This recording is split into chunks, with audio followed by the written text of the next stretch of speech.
Halo teman-teman semua, aku Atas Hargana dari channel Tekdu Teknologi dong. Jadi di channel ini kita akan membahas mengenai rakit PC, racik PC, dan teknologi yang ada di zaman sekarang. Nah, kali ini kontennya rakit komputer lagi nih. Pastinya mantep banget karena PC ini hanya menghabiskan budget kisaran 5 jutaan rupiah aja. Mantep bukan? Dan selain itu kita di rakitan ini juga sudah menggunakan VGA. Waduh, VGA apa tuh? 5 jutaan pastinya sudah bisa ngegame dan juga ngedit-ngedit mantap gitu. Gak lupa juga PC di sebelah ini memiliki desain yang cakep juga dan juga pastinya RGB teman-teman. Keren banget dan juga kelihatan cool ya, gagah juga ya. Nah, bagi kalian yang penasaran ini pakai spare part apa aja sih komputer ini? Yuk langsung aja simak part-partnya. Jadi yang pertama prosesor aku gunakan dari Intel yaitu i3 10105F. Prosesor ini memiliki 4 core dan juga 8 threads, base clock di 3,7 GHz dan juga boost clock di 4,4 GHz. Yang pastinya ini merupakan Intel 10 Gen series ya. Jadi ini bukan generasi ke-11 maupun 12. Nah, prosesor ini sering digunakan untuk rakitan-rakitanku sebelumnya, tapi prosesor ini memiliki kekuatan yang mantap banget untuk main game dan juga tentunya render editing gitu. Jadi ini udah cocok banget.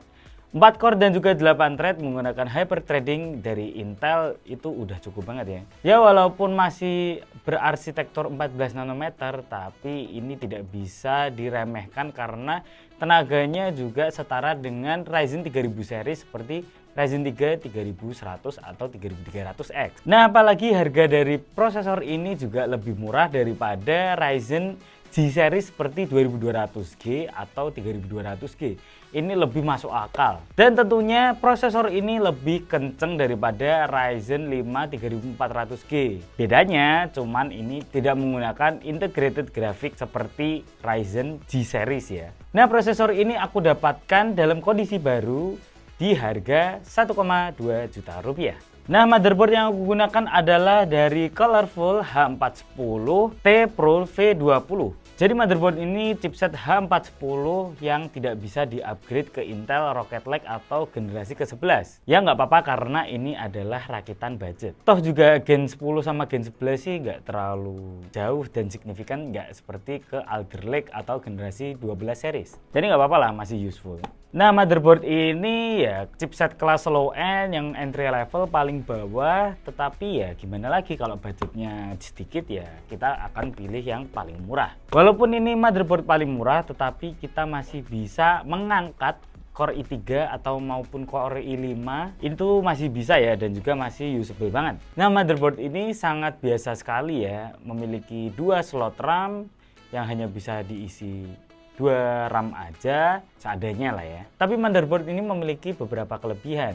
Yang pertama itu sudah memiliki slot M.2 untuk SSD yang support dengan SSD SATA dan juga SSD NVMe. Untuk kelebihan yang kedua, ya ini motherboard murah banget, termurah di kelasnya. Nah, motherboard Colorful H410 ini kalian bisa dapatkan dalam kondisi baru di harga 950.000. Kurang dari sejuta kalian sudah dapat motherboard baru dengan garansi resmi. Oke, lanjut. RAM yang aku gunakan adalah dari RIP Jaws V DDR4 8GB berkecepatan di 2666 MHz dan ini single channel. Pasti ada yang tanya juga kan kayak, loh kenapa kok single channel? Kenapa nggak dual channel aja gitu.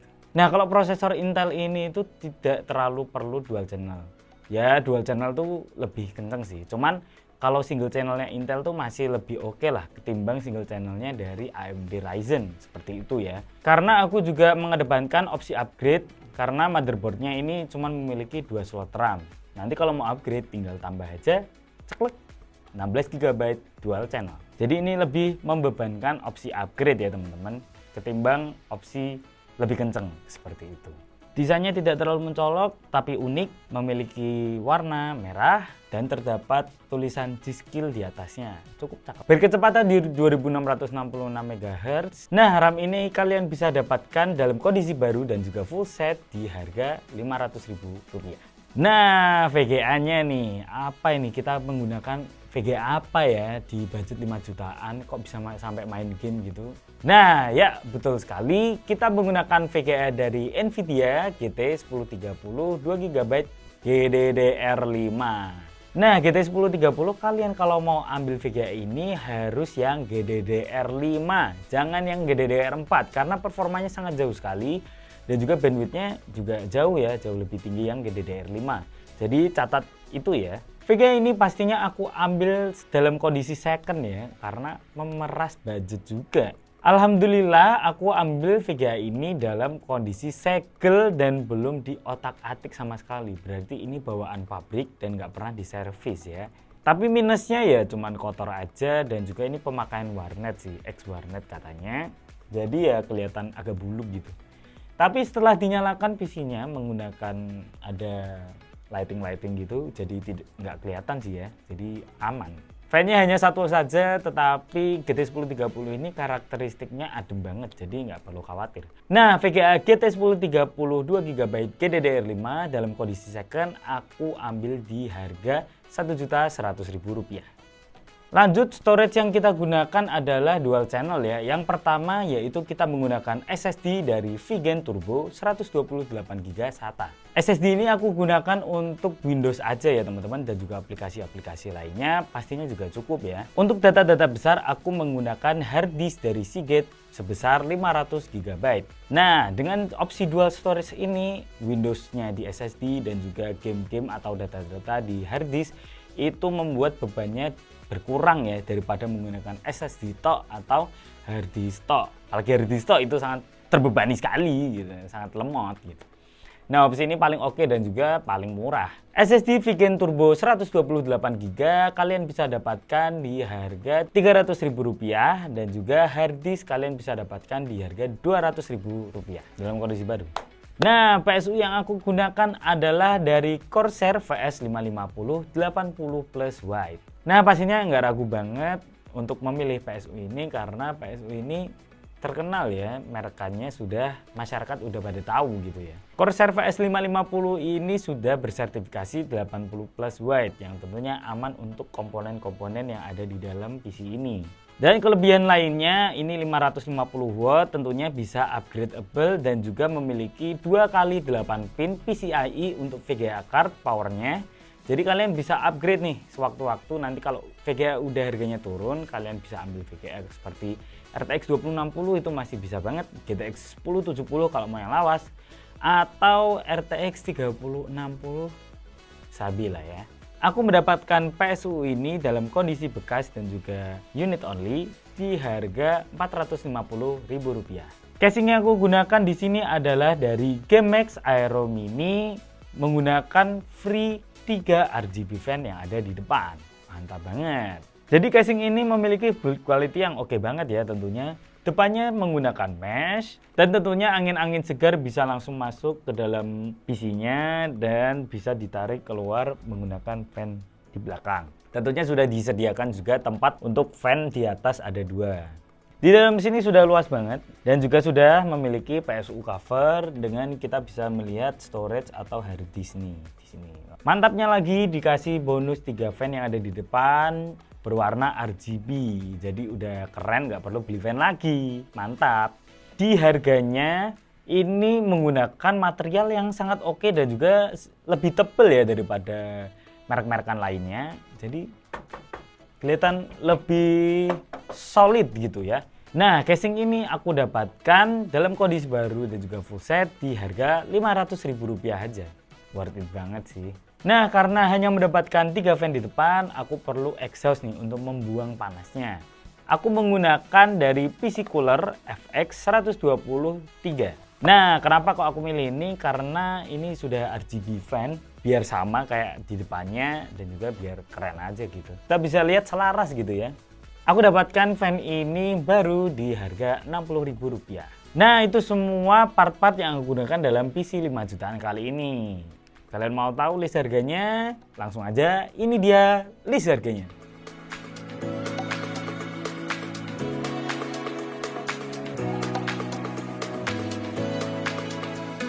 Udah tahu harganya? Langsung aja yuk kita lihat performanya. Ini dia benchmarknya.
Nah, gimana menurut kalian? Mantap gak? Oke gak? Apakah worth it untuk rakit komputer 5 jutaan dengan spesifikasi seperti ini?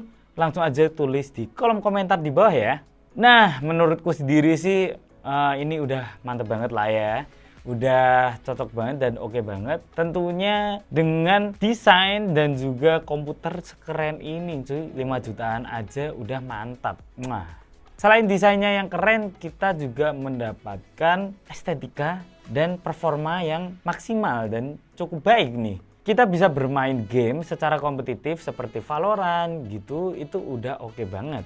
Dan game-game lainnya seperti GTA 5 dan juga Genshin Impact itu lancar jaya men, mantap banget. Selain itu kita juga mengetes di Shadow of the Tomb Raider, itu juga bisa jalan cuy dan juga playable banget. Jadi dengan settingan yang disesuaikan karena VGA-nya yang ngepas. Tetapi nggak apa-apa, untuk performa overallnya ini udah mantep banget ya.